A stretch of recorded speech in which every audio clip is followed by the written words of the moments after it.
Varicose veins తో బాధపడుతున్నారా? భారతదేశంలోనే బెస్ట్ ట్రీట్మెంట్ అందించే ఏకైక హాస్పిటల్ ఏవిస్.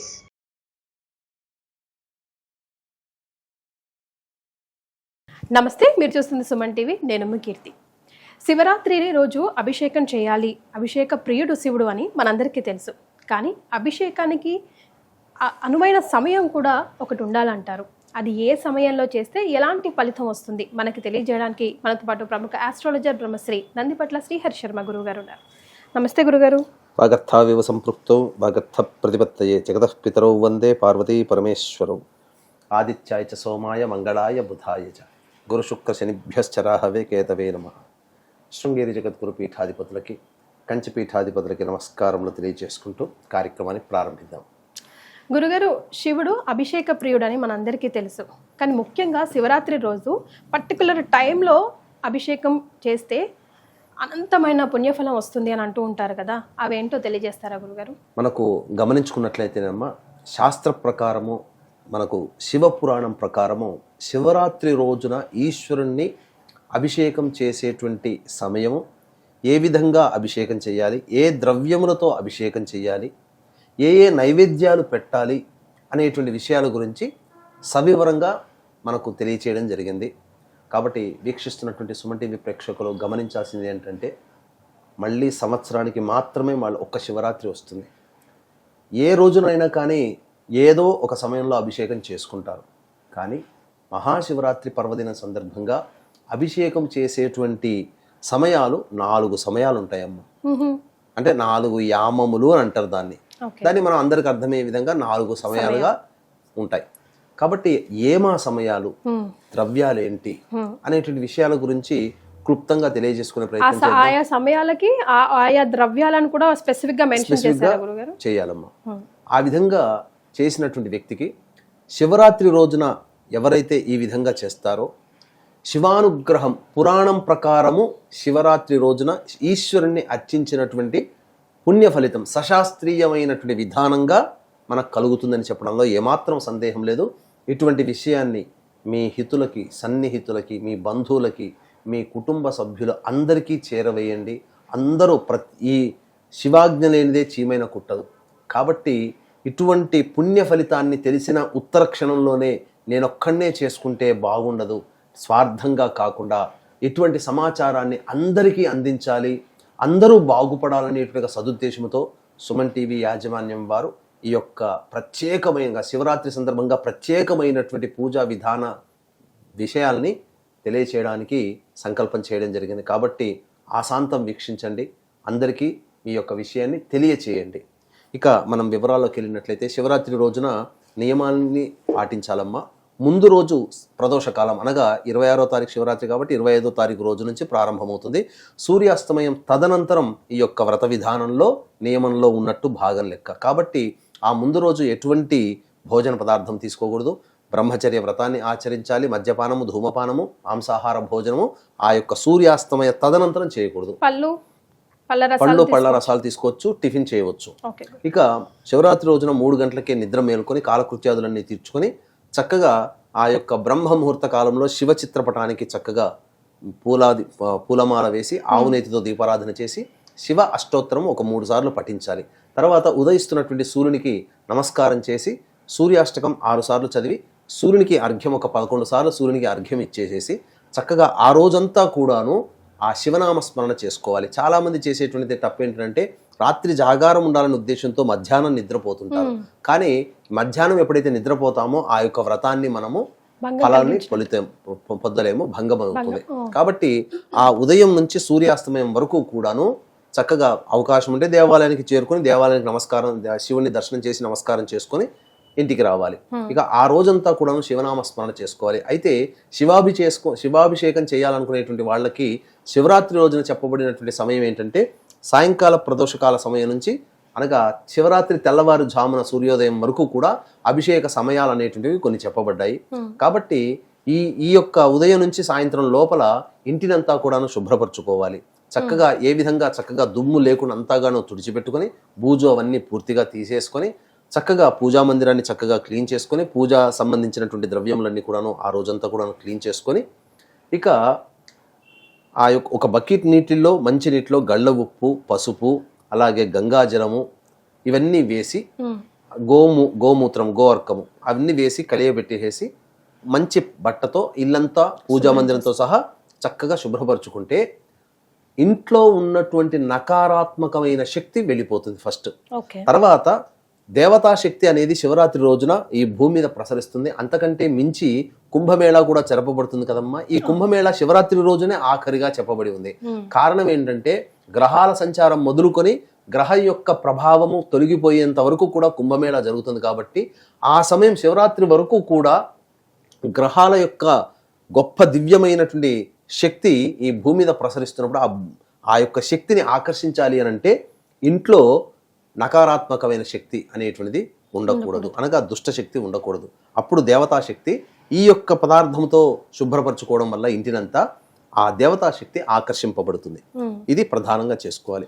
ఇక శివలింగానికి అభిషేకం చేసుకునేటప్పుడు అందరి ఇంట్లో చాలా మంది ఇంట్లో ఒక 30% మంది ఇంట్లో అభిషేక శివలింగాలు అనేటువంటివి ఉంటాయి. రాతితోనో స్ఫటికలింగాలు ఏవో ఉంటాయి.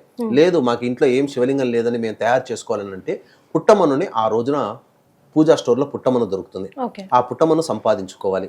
ఆ పుట్టమన్నులో పసుపు, కుంకుమ, అష్టగంధములు అంటే జాజికాయ, జాపత్రి, యాలకులు, అలాగే లవంగాలు మరియు సంబంధించినటువంటి పచ్చకర్పూరము, జవ్వాది, పునుగు, అలాగే ఈ గంధము, ఇవన్నీ అష్టగంధాలు అంటారు. ఇవన్నీ ఆ పుట్టమన్నులో వేయడం.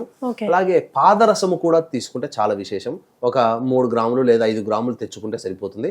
ఆ పాదరసాన్ని కూడా కలిపేసేసి ఆవు పాలలో అదంతా కూడాను కలిపి, ఆవు పాలు వేసి కలిపి శివలింగాకారం ఎవరి తగ్గట్టుగా వాళ్ళు శివలింగాకారం తయారు చేసుకొని ఆ యొక్క శివలింగానికి అంతా కూడాను చక్కగా ఆవు నేతి అద్దినట్లయితే అభిషేకం చేస్తే శివలింగము కరిగిపోకుండా ఉంటుంది. ఎందుకంటే 4 సమయాల్లో చేయాలి కాబట్టి. ఇక ఏమా సమయాలు అనేటువంటి విషయాన్ని కనుక చూసుకుంటే ముఖ్యంగా సూర్యాస్తమయం కల్లా చక్కగా కాలకృత్యాదులు, మళ్ళీ అవకాశం ఉంటే కాలకృత్యాదులు అన్ని తీర్చుకొని చక్కగా శివాలయానికి చేరుకోవాలి. ముందుగా సాయంకాలం 5-5:30 కల్లా శివాలయానికి చేరుకొని శివాలయం చుట్టూ నవగ్రహాలు ఉంటాయి కాబట్టి శివాలయం నవగ్రహాల చుట్టూ శివాయ నమః అంటూ 27 ప్రదక్షిణలు చేయాలి.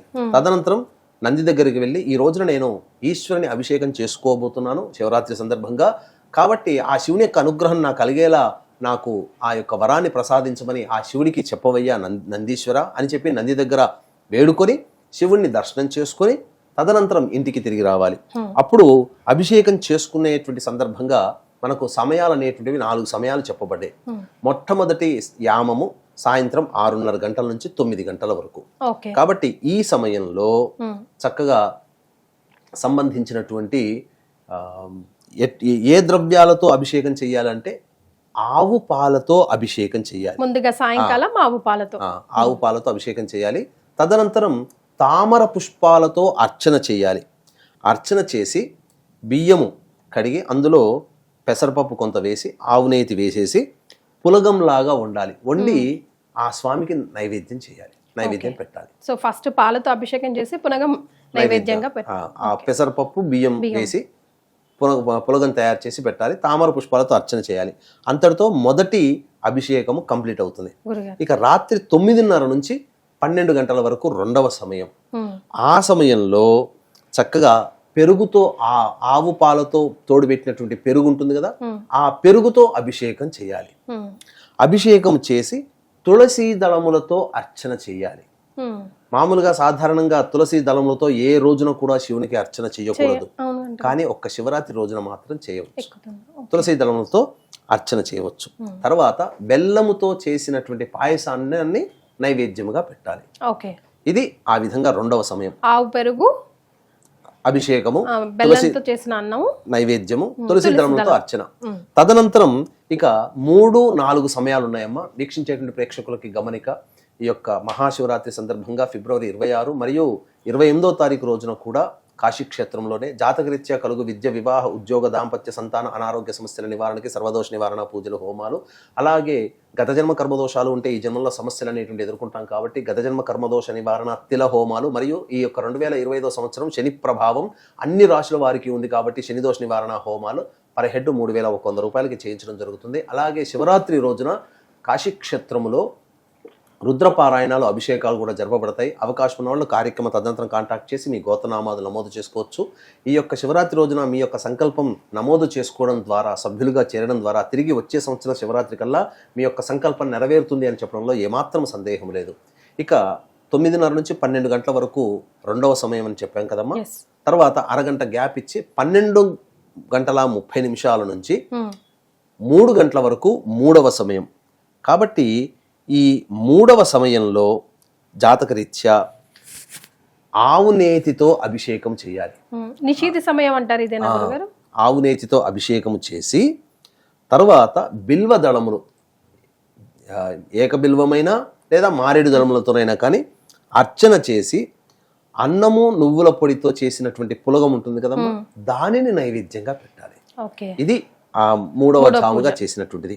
ఇక 3 గంటల నుంచి 3:30 వరకు కొద్దిగా సమయం బ్రేక్. తర్వాత 3:30 నుంచి తెల్లవారుజామున 6 గంటల వరకు 4వ సమయం బ్రహ్మముహూర్తం. ఇది చాలా అత్యంత ప్రధానమైనటువంటి సమయం అమ్మ. ఎందుకు చెప్పాలనంటే శివరాత్రి సందర్భంగా కదా, శివరాత్రి రోజున మనకు తిథివార నక్షత్ర యోగ కరణాలు 5 ఉన్నాయి, పంచాంగాలు. అందులో శివయోగము 2:57 నుంచి 27వ తారీఖు రాత్రి 11:30 వరకు ఉంటుంది.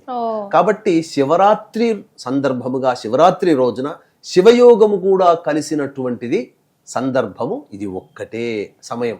కాబట్టి 26వ తారీఖు తెల్లవారితే 27వ తారీఖు రోజున 3:30 నుంచి 6 గంటల వరకు అనేటువంటిది అభిషేకం చేయాలి. అప్పుడు ఏ ద్రవ్యంతో అభిషేకం చేయాలి? తేనెతో అభిషేకం చేయాలి. తేనెతో అభిషేకం చేసి నల్ల కలువ పూలు దొరుకుతాయి. అంటే నల్ల కలువ అంటే నీలి పుష్పంలో నీలి కలువ పూలు, ఆ కలువ పుష్పాలతో అర్చన చేసి కేవలం అన్నం మాత్రమే వండి అన్నాన్ని నైవేద్యంగా పెట్టాలి. ఇది చెయ్యాలి. చాలా మందికి నల్ల కలువ పూలు ఇప్పుడు దొరుకుతాయో దొరకవో. కాబట్టి ఆ సందర్భంలో నీలి రంగు చామంతి పుష్పాలు లేదు శంఖు పుష్పాలు దొరుకుతాయి, అవైనా కానీ అర్చన చేయవచ్చు. ఇక చాలా మందికి ఉండేటువంటి ఇంకొక సందేహం ఏంటంటేనమ్మా, ఇప్పుడు తామర పుష్పాలు కావాలంటే ఒక్కొక్కటి 10-20 రూపాయలు పెడతారు. 100-108 అర్చన చేయాలంటే 2-3 వేల రూపాయలు పుష్పాలకే పోతాయి కదా. మరి అన్ని అంతమందికి డబ్బు ఉండదు కదమ్మా. కాబట్టి ఆ సందర్భంలో మనకు ఏ యొక్క దేవతకి కూడా లేనటువంటి విలక్షణమైనటువంటి అర్చనా విధానము ఈ యొక్క పరమేశ్వరునికి ఉందమ్మా.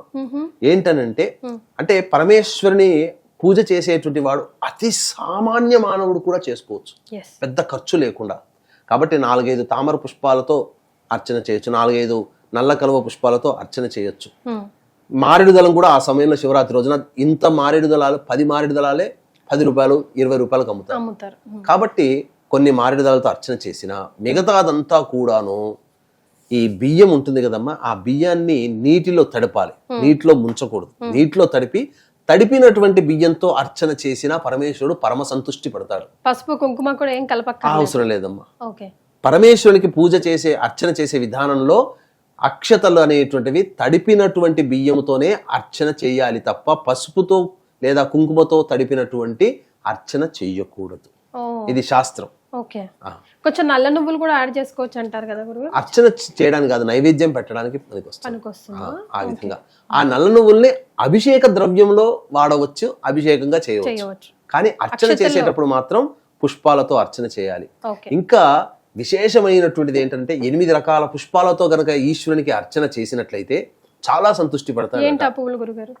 నందివర్ధనం పూలు, గన్నేరు పూలు, కాడమల్లి పూలు, మల్లె పూలు, చామంతి పూలు, అలాగే ముద్ద చామంతి పూలు, ఇలాంటివి పూలు ఏమన్నా ఉన్నాయా గురుగారు? అంటే మన శివుడికి తులసి దళములతో చేయకూడదమ్మా, కానీ శివరాత్రి రోజున మాత్రం చేయవచ్చు.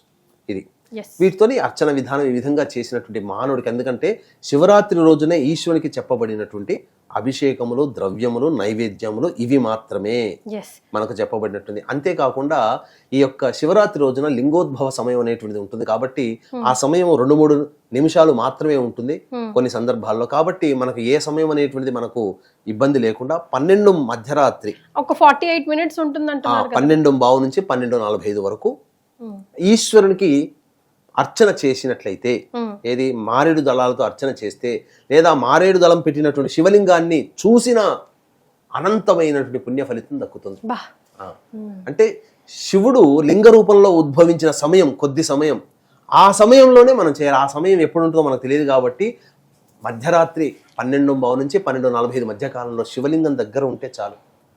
చాలా మంది ఎక్కడెక్కడో దూరంగా ఉంటుంటారు, కనీసము ఇప్పుడు ఫోటోలు వీడియోలు అన్నీ ఉన్నాయి కదా, ఆ ఈశ్వరునికి అభిషేకం, శివలింగానికి అభిషేకం చేసి అర్చన చేసే వీడియోనైనా పెట్టుకొని చూస్తూ ఉండండి చాలు.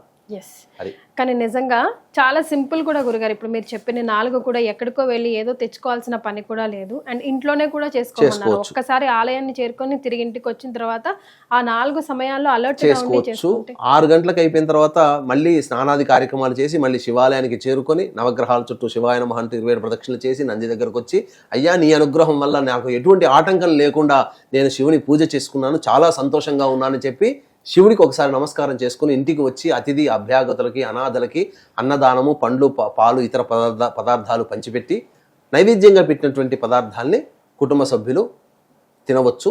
లేదా ఏదైనా వండుకున్నటువంటి శాకాహార భోజనం ఆ పరమేశ్వరునికి సమర్పించి అందరూ కూడా భోజించవచ్చు. గురుగారు మళ్ళీ మనం మళ్ళీ స్నానం చేయాలి. అభిషేకం చేసిన తర్వాత కూడా 6 లాస్ట్ మరి తెల్లవారు అయిపోతుంది కదా, మరి 6 గంటలకు చేసేస్తాం.